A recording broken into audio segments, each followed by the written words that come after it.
Hey everybody, welcome to Songshape Studios, where it's all about making your music work for you. In today's episode, we're going to be talking with Bryan Andrews and Blake Phillips of Pariah Productions, and we're going to be discussing how we wrote, recorded, released, and marketed Bryan's song Letting Go. This is going to be a two-part series. Here's the first half. All right, everybody. I'm here with Bryan Andrews and Blake Phillips.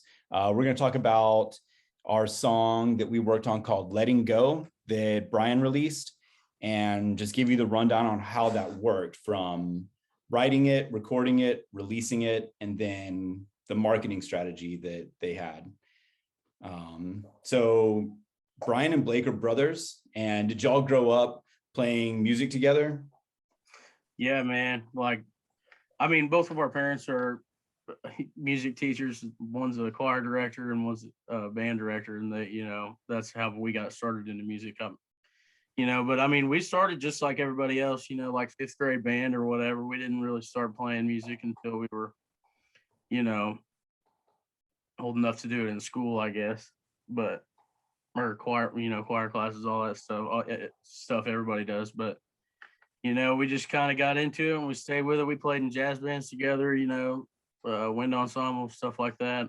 Anything and everything that had to do with marching band. Hell, we was in marching band together. But and then that's pretty much all I did musically in high school. I mean, I was good enough at euphonium by the time I was done, and with my high school career to get a scholarship and go to the University of Central Missouri to play youth there.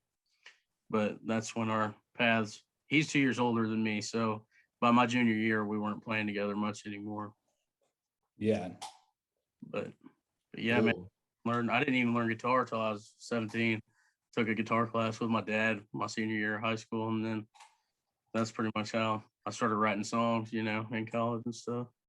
Yeah, for sure. Yeah, I did jazz band and symphony. I was technically in marching band class, but I never marched. So I played the upright bass, and it's not an easy instrument to march with. So no, not at all. Not at all. But yeah, so I took jazz band as a freshman, and I was the only underclassman in there, and everybody else is junior and seniors. So I feel like that was like a huge moment for me of like sink or swim, like being the small fish in the pond, and all these people who've been in jazz band for 3 or 4 years already. It was definitely a good learning curve for me. Like, what did you play? Did you play anything outside of school music? Yeah, so I started playing drums when I got into high school, and then when I was in high school, I decided because I was into all kinds of different music, like contemporary music, not stuff that you would play in like ensemble. So I was in like different metal bands and stuff throughout my community, and like I went and played live and did all of that stuff, like the kid's dream when when I was 15. So I've been doing this for garage band. Yeah, a long time, man. Like it's funny, bro. My parents, dude, the band house. Yeah, man. So when we were kids, when I was 15, Bryan, this wasn't like Bryan's thing, it was mine. You know what I mean? And mom and dad our grandparents and our parents bought the house right next door to us for me and my band to practice in. Wow. Well, it's like a ran down like brick house. Yeah, it wasn't like he had lived in for like 10 years or something, like walls were caving in, floors were caving in, stuff like that. But they bought it for like storage and stuff, like have extra like room to put stuff and stuff like that. And because it was real cheap. I mean, it was like 10 grand or something, Yeah. And I needed somewhere to play drums, so they just so they put it in there. Dude, we used to have, we used to like just have parties, have people over there. We all called it the band house, like us and our buddies and stuff, But I mean, it was cool. Like that, there's all kinds of spray paint, broken windows over there, dude. Like, we'd write on the walls and stuff with Sharpie and like just tag our names in on. Oh man, we destroyed that place in the name of good times and good music. Name of rock Yeah. and roll. Is it still Rock staying and today? roll. Oh yeah, It she's is. still It's kicking, bro. like you could. I think if I played like half Dude. of a song, it would collapse. Like in there, the but- back porch, like the back porch where you go to get in, is like completely fell in, so you can't even walk in the back door anymore. The whole back side of the house has brick, or well, it's all a brick house, but the whole back side of the house, the outside layer of brick has all fallen off of it. And then, like, you gotta go around to the front side, and then around the front side, it's got like just broken window here, broken window there, and it's got like a little sun patio deal on the side, and it's completely caved in too. So bad, bro. you can't even walk in the basement, dude. We used to like hide stuff down there because we knew our folks were never gonna go down there. It was like the last steps are gone. So I mean, like, and now like the middle two are gone, dude. It's messed up, but that was a lot of memories made in that house. Yeah, man, I bet. That sounds awesome. That's like every Yeah. kid's dream is having like a band house. Yeah, dude. It was straight up like a garage band thing, man. Like, Yeah. no kidding. I'd wake up on Dude, we lived in a TV show for so Yeah. long. Like He up until the time of I was like 19. I'm not kidding. Our lives, you literally could sell it to someone and write a TV show about it. Yeah, I'd wake up as, like Saturday morning, I wake up and like buddies would be over at my house or something like that. And I'd go outside. You walk outside the back door, and my brother and all his bandmates are standing outside on the patio smoking cigarettes, like Yeah. sweating and stuff because they were practicing and stuff. Pretending to be cool kids, bro. It should have been in a movie, man. It was so bad that like my dad walked over there one day to go get like a shovel or something out of the house, and he found one of my friends like stuffed in the couch, passed out. Yeah, just sleeping, bro. Yeah. like it was people weird, would but stay over there. We didn't even know. Like, yeah, you'd be like, we really didn't. where'd you come from? Well, I stayed in the band house last night. It's not okay. Dude, Yeah. no. There's people you've never met. Yeah. No, it's our it's buddies. always and people, stuff. Yeah. always people that we Yeah. knew and that were like Yeah. obviously welcome there, but it was like never with our parents' consent. Oh my gosh. Yeah. Yeah, like they had no idea, bro. They knew everybody was like over there and stuff, like just hanging out. But I won't Yeah. say everything we did over there for the because they're still teaching. So, but yeah, had good times. That's for sure. We didn't do It anything. sounds bad. We like just it. hung out, played music. That's it. Yeah, That's awesome. hung out and played music. That's it. That's all we did. Never nothing else. Yeah. That's the perfect childhood, man. Yeah, bro. Yeah. It is. Oh man, it was fun. It was fun. Sweet. Good time. Yeah, man. And then Cool. I get, when I got out of high school, Brian went to UCM, and then I tried the college thing, and I didn't really think it was for me, so I went out into the workforce because I didn't like jazz band was fun and all of that stuff. It was great, but I wanted to do this. You know what I mean? Like that was my thing. So my whole mentality, my whole life has been try to figure out Far. just how to keep moving. It's like I'm not good at nothing else. You know what I mean? Like this business is playing and the business and all of that. That's just what I know. That's what I'm good at. And I Yeah. just like to keep it Yeah, that way, nothing man. else either. I mean, that's for sure. I've tried going back to work since I quit my job, to do this. Yeah. I'll last maybe a week. Like one of the jobs, I didn't even make it 2.5 days, dude. Oh, wow. Yeah, I was like, dude, this is not worth it. Like, whatever, I'm done. Yeah. Then the second time I went back, I didn't have to go back. I was making enough to pay my bills, but I was like, man, the extra money would be nice. And I was like, I mean, it's construction, dude. Like nobody likes construction, I mean, we all do it for the paycheck and everything. And so on that job, I mean, it was like, I think I made it 5 days, but I called in one day, so I was sick. And And then then never went back. Yeah, I was like, I ain't coming back here, dude. It was only like an hour and a half from my house. Usually I'm, working on the road and everything, but Yeah. I couldn't stand it. Kids watching, don't do that. Yeah, go to work, get a job, live that 9 to 5 dream. They all tell you to live. Yeah. Cool. Well, let's talk about how we got Letting Go out to the world.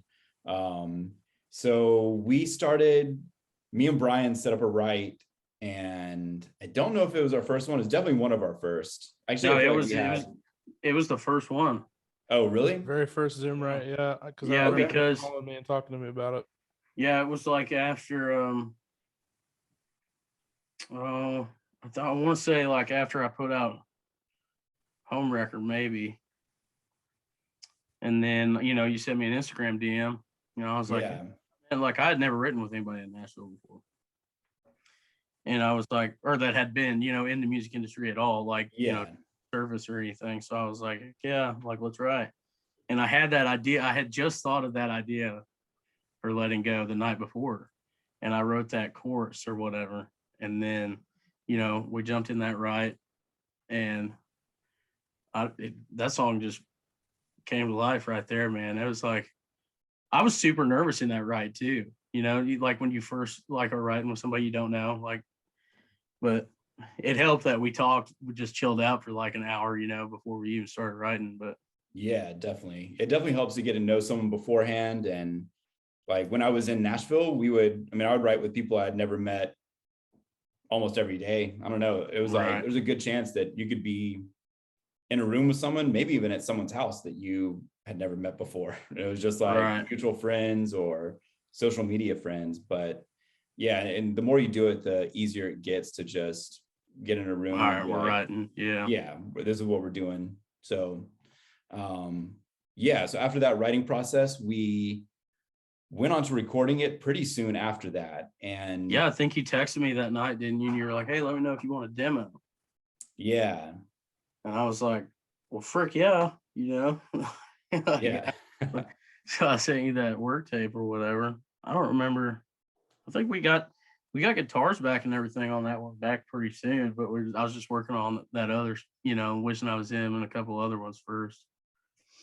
Cause like I knew that Letting Go was the new sound, you know what I mean? Yeah. Like when we put Ryan's leads on it, like the solo stuff. And I was like, because it was just so much more rock, than it was like than all my other stuff. Like maybe not Wishing I Was Him, but definitely like Home Record and Liquor and Pills and stuff. But like I knew that was the lane we were going, and like the direction. So I wanted it to be like, what everybody was like the preparation song, I guess, Mm-hmm.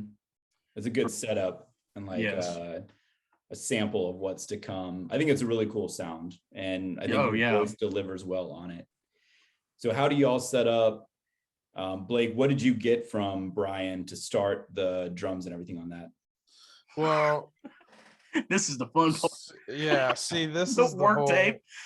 This is where we get a bit surgical.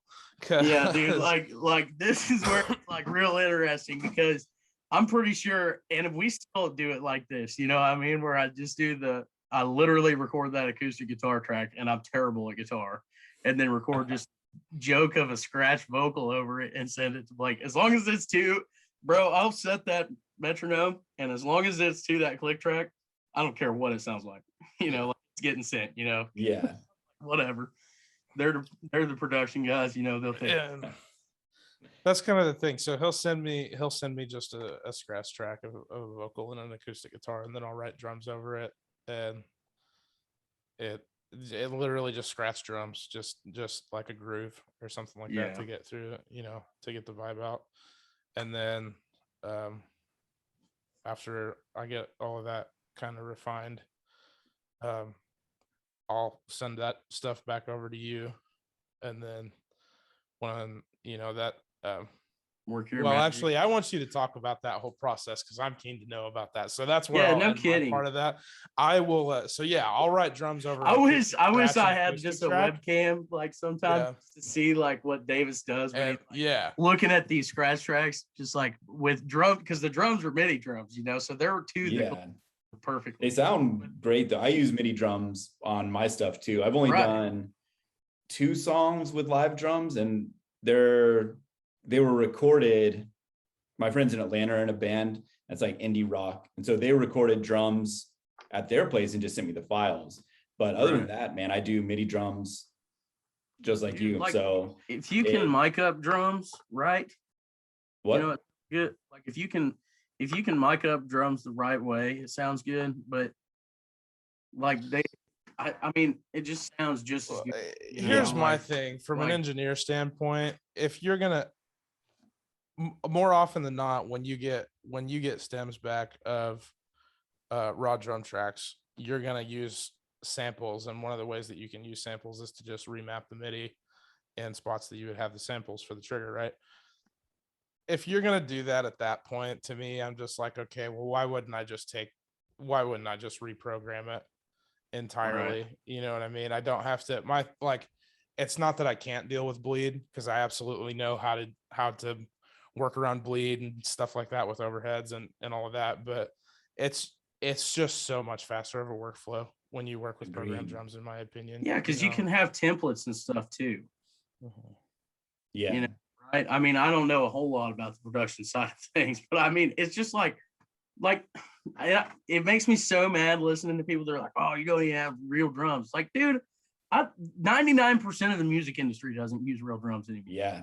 I think if most people knew, their minds would be blown. Like, yeah, of what happens on, I think they just have like a glorified view of probably how it used to be. And they just think it's still like that. They think everybody goes in a studio and sits in there for days and like works like together and like take smoke breaks, whatever, drink breaks. Right. But Nashville is not like that. Even in like a real studio where they're using real drums, they'll have a day where they knock out like a batch of songs in a few hours, where it's just 1 or 2 takes, and what you get is what you get. Yeah, man. And then all that stuff goes over, and that's where the real surgery comes in, because all that stuff goes over to the editor, and they've got to spend all kinds of time quantizing and editing and doing this and that and this and that. And I'm just like, man, no. Yeah, MIDI. Not doing it. You can quantize and with a click of a button in MIDI, and it's also already EQ'd. It already sounds great. There's no bleed. It just sounds good. And I mean, when it first started out, MIDI drums sounded fake. You could hear MIDI drums, but I guarantee that if you took like an average listener and A and B'd it, they would have no idea which one was the real drums. And in fact, they might even say that the MIDI drums were the real drums because they sound better than the real drums. Oh, I guarantee if you went up to somebody who just listens to the car radio every single day and you were like, hey, pick one of these and decide which one, or try to tell me which one's real drums, they would pick the MIDI drums. Yeah. Most guarantee it. And if they didn't, they would be a lucky guess. Yeah. Yeah.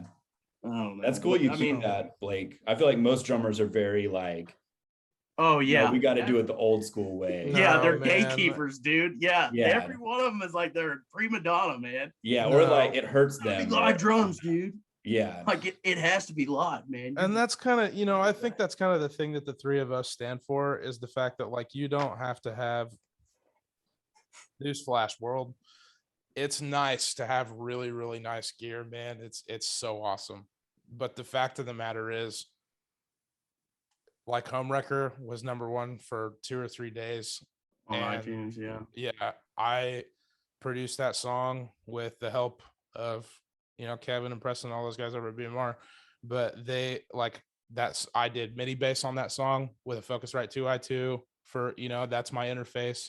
I use Slate digital plugins that I pay $10 a month for. You know what I mean? Like, the most expensive thing about my setup is my computer. You know what I mean? So it's not like I don't have any analog gear.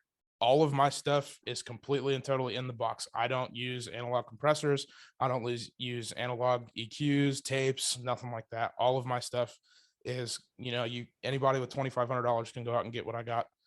And that's the thing that I think separates like there's this huge gap between what a person thinks they can and can't do in the industry. Right. And the fact of the matter is that if you're willing to work hard enough and put the time into it, it's absolutely not the case that you are crippled because you don't have X, Y, and Z resource. Right. That's what I'm saying. Like, everybody has it in their mind, like, especially like new artists, like come to the table with like, oh yeah, I got to go get in this Nashville recording studio and like this, pay $6,000 for, 2 songs or something like that. And you just don't just learn it like invest in yourself, learn it yourself, or invest in people and get people around you that know how to do it. You know what I mean? Yeah. And you can do it that way. Like, it's just not, I don't know. I'm a lot luckier and fortunate because of my social media following, but I still think that, it's just like independent artists don't realize like what the power of a laptop and a $100 interface. Yeah. A little bit of ethic and time. Bookshelf. Yeah, and time. If you don't have time, I understand. But and if you just have the money laying around, waiting to spend, sure. But like us in today's world, it's just, especially with like COVID happening and everything, it's just like, dude, Letting Go. There was 4 people who made that song. Davis, you did rhythms and like most of the guitars and stuff, and then Blake did drums, mixed, mastered it, and we had another guy do leads. And Bryan is a phenomenal guitar player, by the way. Yeah, I love what he to added. tie in. Oh yeah, dude. Like it was so like, I don't even know. Like that guitar tone was like, yeah, perfect. So Perfect. Bryan uses an Axe effects, and that was kind of like there's the beef of the production. As far as that stuff is like the guitar tones and things like that. But again, that's because you have anything right there in it, in a profile and stuff. But it's just like we did that, and not one of us was in the same room. Well, yeah, the whole song was finished, and the cool thing about it, man. I mentioned Homewrecker. I was pretty new, you know what I mean? Like, didn't have a whole lot of experience mixing and mastering and stuff like that. Like, I had, like, I've been doing it for a while, but not in this kind of context, And my favorite thing about Letting Go was how long it took for us to actually get it done, because it gave me an opportunity to get better, and it gave Bryan an opportunity to mature as a vocalist. That was my favorite thing about it, because by the time we actually got in and got ready, by the time we had everything laid out and got stuff back from you and the lead tracks back from Ryan, we were in the same room. That was the one song where we were in the same room, and it was me and Bryan in my mom's studio at my house in Missouri. And we were able, like, I'm not gonna lie, I kind of worked. Well, yeah, but like when we did all the parts and recorded in Missouri together was mixed. Yeah, but that was the vocals were recorded in Missouri for Letting Go, and that's kind of they might have been. I don't know. Yeah, whatever. Usually, typically, we don't even do that. And that was what was, because when we got all that stuff back from you and Ryan pretty early on, and I was super jazzed about it, and that's why I'm glad we had that song. Yeah, we had it for so long time. And we just, or like a few months, I don't regret the process at all of how long it took, because it really was, like, for me personally, it was my favorite song of the 7. Well, Blake wanted to put it out before we did. Yeah. And I was like, man, I just want to wait to get this other stuff out first, because like I want to move in that, I want it to be a flow of direction of the sound, Yeah. Because this new stuff is like, it's pop punk, or it's alternative, like, yeah, it's definitely alternative, right? Sure. With some some rock influence and maybe a little country sound in vocals, but that because I just have a country sounding voice, but which is fun to me. I love that, you know, like we're starting that whole alternative trend on TikTok and everything, you know, like, and people are there for it because like 2000s rock, pop punks, you don't hear that anymore. Yeah.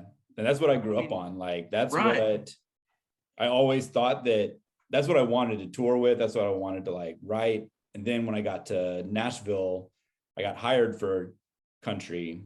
But when I moved up, I wanted to be like in something like Paramore, or like Taking Back Sunday, Jimmy. Yeah, Blue. man. See, so everything Yeah. happens for a reason, dog, for real. Definitely. Yeah, Like, that's what I'm saying, man. And like that kind of music is like, I mean, maybe it is trending again because like Olivia Rodrigo's Good For You sounds like a pop punk vibe, you know. Actually, Paramore sued her, and now they have writing credit on it.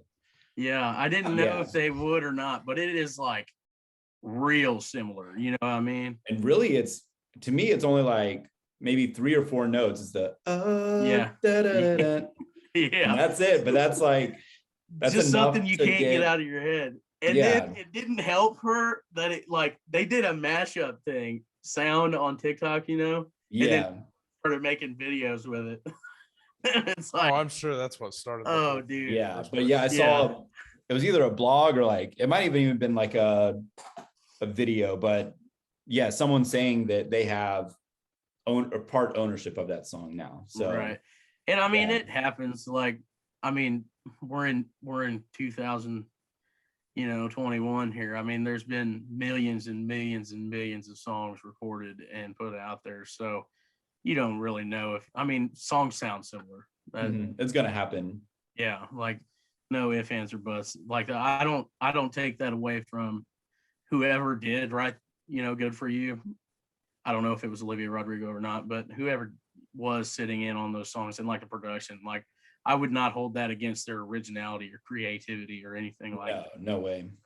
Because a lot of times it just happens subconsciously. Right. That's what I'm saying. Like you she probably never even thought, like, especially if it went out that far in the studio, like she was never like, oh dude, this is like really similar to Misery Business, you know, like, you know what I mean? So I don't know. It's just because it happens. I mean, there's just too many songs out there. So yep, definitely. Many melodies have already been taken, I guess, you know, that's what I always think of it. There's like only so many sequences you can use. I mean, obviously there's endless, but I mean, you think about it and it's like, well, there ain't as many as you think, you know, like have this mind, like, and you're always thinking, like as a songwriter, even you're always thinking of songs like, oh yeah, I like that vibe. I want to write music like that. So if you already have that mentality going into a writer's room, what do you think you're going to sound like? You know? Yeah. Artists sound similar sometimes. I mean, and there's only 12 notes to choose from. So right. It's like right. At some point, there's only so many combinations and you're going to get some similarities. And I mean, I don't know. I mean, I guess at one point, if you're getting sued by Paramore or you're doing. Yeah, I mean, bro, you got money to lose. Yeah. Like if you're getting sued, that means your song is making enough traction for them to be concerned. Like, oh yeah, like I want some of that money. Yeah. So congratulations on getting sued. Right. Yeah, exactly. Yeah. You want me to tell you something? It happens all the time. I mean, there ain't no telling how many lawsuits there are out there over songs, you know? Yeah, for sure. Cool. So you talked about the stuff to come and like the direction you're heading. What is that gonna sound like? Well, like I said, definitely alternative. I mean, it's like, and that's like we're like trying to push that phrase. Some other people are using it, you know, like, and it's just become kind of like I want it to be its own genre, you know, like country alternative, you know, country rock, like, but I want it to be like country punk rock, you know what I mean? Because we have country rock, you know, we have like these really, you know, like Nickelback sounding country music, you know, to me, Nickelback sounds like a country band anyway, but yeah, especially now, country is absorbed. Yeah. I mean, pop right now is all electronic, and anything that's not electronic is basically considered country now. Yeah, exactly. Anything with a real instrument, people are like, might as well call it country. Right, and I mean, you see it happening with pop music too. I mean, country's kind of it's flowing into the pop side of music and everything. Yeah. mean, you That's got why, Chris Stapleton to Chris Lane yeah, on the country spectrum. I mean, that's what it is. exactly. It's not even a genre, it's a spectrum of Yep. different types of country. Yep. And so I think that's why we're trying to push the alternative thing. I mean, especially with my fan base, I want to be like a pioneer of that sound, and obviously there's people that did it before I did it, like Giovanni and the Hired Guns. They're one of my biggest influences, just pushing that whole vibe, especially with the new stuff, the 2 latest songs they just came out with. They're amazing. But I know like Taylor Acorn, she's kind of doing it too. Oh man, dude, I yeah. love her. Have you heard a cover of Jamie All Over? Yes, dude. Dude, And that's what I'm saying. That's Yeah, the one. she's killing it. She's coming out with a new song here pretty soon. I can't even remember the name of it, but it's gonna be like that vibe. I just watched an Instagram reel of it, and it's so good, man. But Yeah, she's an artist. Like I have no, I've never met her, but she's like somebody I can't wait to see where like the direction of their music. You know what I mean? yeah, for sure. Another one, Who? Cassidy Pope. Oh yeah, well she She was. was at Hey Monday. Yeah, she was pop punk before country. Right. So, I'm It's so excited funny. She's been on songs with like I saw her live with We the Kings at Warped Tour, bro. Oh, Right. Like That's what I'm saying. now she lives in Nashville, Tennessee. Like what? yeah. Well, she did. Which She was is Grammy weird 'cause I nominated. think she did The Voice. So I Yes. remember Yeah, man. it was her, That's and what then do you remember what's her name? Juliet Sims. Yes, there you go. Yep. She was on The Voice too. And I remember She watching was- The Voice like briefly and being like, I listened to them already. Why are they on here? And Yeah, I think Cassidy Pope won it, didn't she? She did. Yeah, I think that's right. As far as yeah. Yeah, and then that she was what started started doing that whole country thing. music. Yeah, because she got Grammy nominated for a country song. the bathroom floor song, Yes. I forget the name, Yeah, but that I one. remember something like Crying on the Bathroom Floor. Yeah. Yeah, that was super. I mean, it was Hey Monday with a twang. Right. Yeah. And so, like now her new stuff, she just came out with like What the Stars See, and a new one like Thrive and stuff like that.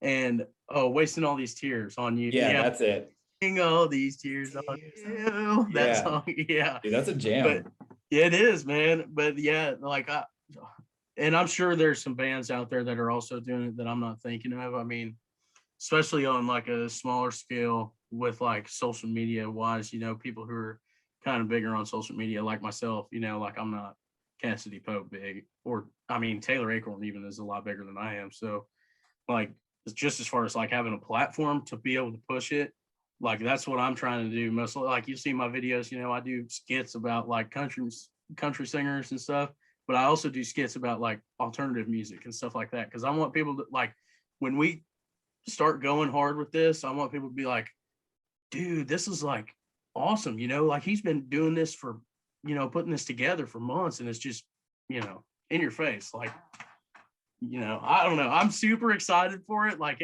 dude, I have never been more excited for the music that I have made than I am right now. Yeah. I'm excited for it to come out too. I think Blake, your drum beats are killer. There's a lot of parts where I'm just like, I want to grow my hair back out. And yeah, man. And see, like that's cut the it thing. silent, Like that's all time low, the whole thing. Yeah. that's Like, the essence of, like I grew up going to Warped Tour, listening to bands like All Time Low, and then even, I listen to really heavy music, bro. Like it's like you see and listening to bands like Devil Wears Prada and stuff like that when I was a kid. And Under Oath is another really, really big one, and they're coming out with an album this year. I'm so stoked about that, bro. I haven't kept up with Under Oath, but Reinventing Your Exit, that era, that was golden to me. Yeah. After that, I kind of lost. I got more into like pop punk and power pop. So right, like I'm still into like metal, like bigger metal bands, and like even like a newer one, Spirit Box. Listen to them all the time. it's my favorite band. Right, but like Memphis Mayfire and like Beartooth and stuff like that. Even of Mice and Men, like I don't know, dude. Like, and then 2007, punk rock, pop punk, like Mayday Parade and A Day to Remember and bands like that, dude. And All Time Low. Man. That's All Time Low fan. That's Boys what we Like grew Girls. up. They're one of my favorite bands, dude. I don't know who that lead singer is, but he's one hell of a songwriter. Like he wrote number ones for like Avril Lavigne, all kinds of stuff, dude. Yeah, he's done country too. Paul messing as De Giovanni. I just Yeah, butchered maybe that that's, last name, yeah. but yeah, he produced Jackie Lee, who was like who still is a country artist, but he had this one song called Getting Over You, and it was on Broken Bow Records, but Paul produced that and wrote it. And they're based in Nashville. And then, so actually I don't think Paul's the singer. I think the singer has an 80s project called The Night Game. Have you listened to that? It's No. kind of like, it sounds like it was made in the 80s, but it's Right. like modern. And it's a singer from Boys Like Girls. Yeah, and dude. Paul was in Boys Like Girls and produces and writes for other people.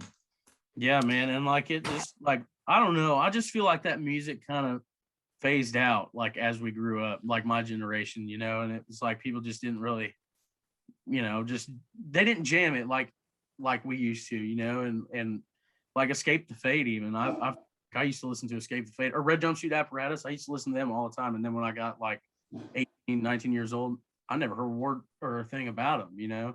Yeah.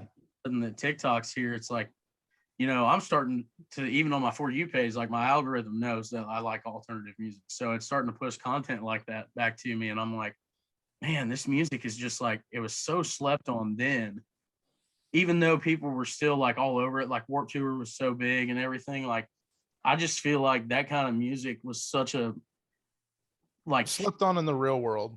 That's, yeah, and like I think it was so slept on by like, dude, because like, I'm as small town as it gets, like small town country as it gets, dude. I've been riding back roads with my buddies in my old beat up 92 5-speed for years.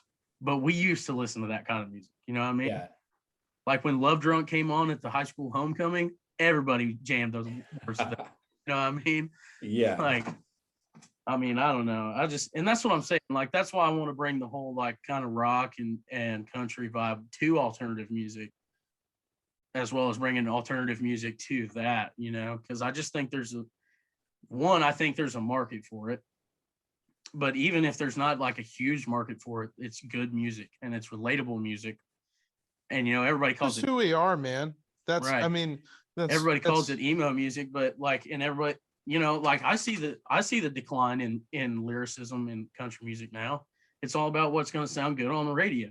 Yeah. And I mean, it's just not, I don't know. I just feel like, and it's not just pop country or any kind of like subgenre of country. It's country music in general. It lost its touch with like connecting to people on that level. And, you know, I think Texas country, like Red Dirt Country, Cody Johnson, you know, Cody Jinks, they've stuck with that. And they've like became not as popular because of it. I mean, obviously Cody Johnson is getting huge now, and people like Zach Bryan and Childers and they're blowing up. But like Whiskey Myers never had a song on the radio, but they're one of the most relatable bands I've ever heard. Yeah. You know, like selling out 10,000 people venue shows, and when you go to those shows you feel like you know the person singing, you know, like when you go to these huge arenas to these huge like country superstars, like, I mean, do you even feel like you want to be there, you know? Like that might be your favorite country singer and you're just like, man, I don't really like, I don't know, I just feel that way. I feel that like I have to feel those lyrics, you know what I mean? Yeah. Even happy song, like I want it to be like, that's like Co Wetzel, dude.